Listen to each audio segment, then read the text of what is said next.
and the changing time and seasons. That is why we put our trust and our confidence in His hands, not to the hands of the things that will perish, no matter how beautiful, no matter how strong they will be.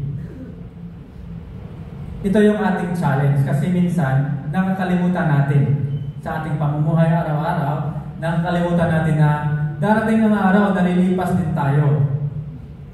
Nakakalimutan natin na meron din tayong katapusan. Mamamatay din tayong lahat. Kung minsan nabubuhay tayo na para tayong may hawak ng lahat ng tomorrow. Na para bang ang forever ay nasa iyong kanang kamay. Nabubuhay tayo at our choices and our way of life is as if we will never get sick, that we will never get old, that we will live forever. But that is not the reality. The reality is, no matter how strong, how youthful, how beautiful you are now, darating ang panahon na lilipas din tayong lahat. And this is a good thing. Kung lahat tayo mananatili, puno ang mundo, walang lugar para sa iba. And also because it is through dying that we will have our eternal life. The second coming of the Lord is part of the salvation project. The second coming of our Lord Jesus Christ ay kasali sa kanyang pagsalba sa atin. And we will not have eternal life unless we pass by through death. Ngayon, ano ang ating kailangan gawin? St. Paul sinabi niya, magtrabaho kayo, maghanap buhay kayo. Wala kayong gagawin habang nag-aantay at inuukupan yung sarili sa mga buhay ng iba. Dami yung St. Paul, ha? Hindi ako may sabi niya. Sabi niya, huwag kayong magmarites na wala kayong ginagawa. Occupy yourselves. Maghanap buhay kayo. Mamuhay ng ordinary life.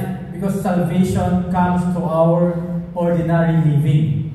We do not have to wait for calamities like big earthquakes, strong typhoons, war here and there before we could say that it is the end of the world.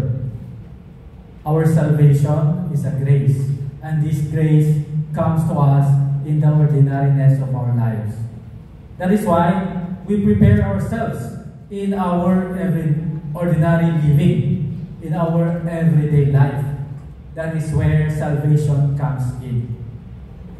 Sabi ni Jesus, kung uusigin na kayo, kung ipipersecute na kayo, ito yung pagkakataon ninyo upang magpapatotoo tungkol sa akin. In the midst of your difficulties, that is the time for us to give witness to the Lord, to show our faith in Him, to show our love for Him, and to show how much we desire to follow Him. Ito yung pagkakataon na pagtibayin natin ang ating relasyon sa Kanya. Dahil darating ang panahon, matatapos din ang lahat. At kung ang ating buhay araw-araw ay isang malaking paghahanda, wala tayong dapat ikatakot. Dahil kung araw-araw handa tayo, araw-araw magiging masaya tayo kung ano man ang mangyayari. Darating man, mamaya, bukas, o magpakailanman sa isang araw, kung handa tayo, hindi tayo matitinag. Let us think it, reflect it into ourselves. The shortness of our living here on earth. Let us make it meaningful. And let us make it a good preparation for our meeting with the one who loves us and with the one we love, our Lord Jesus Christ. Ask yourself, when that time comes, kung darating ang panahon na iyon, how will people remember you? Will there be people who will remember you? Why will they remember you? And how long will they remember you? We do not have response to these questions because on that day when it happens, wala na tayo. But we can answer to the questions by looking at our relationship What kind of relationship do I build with the people around me? How deep, how meaningful is my relationship with my family, with my friends, with my community?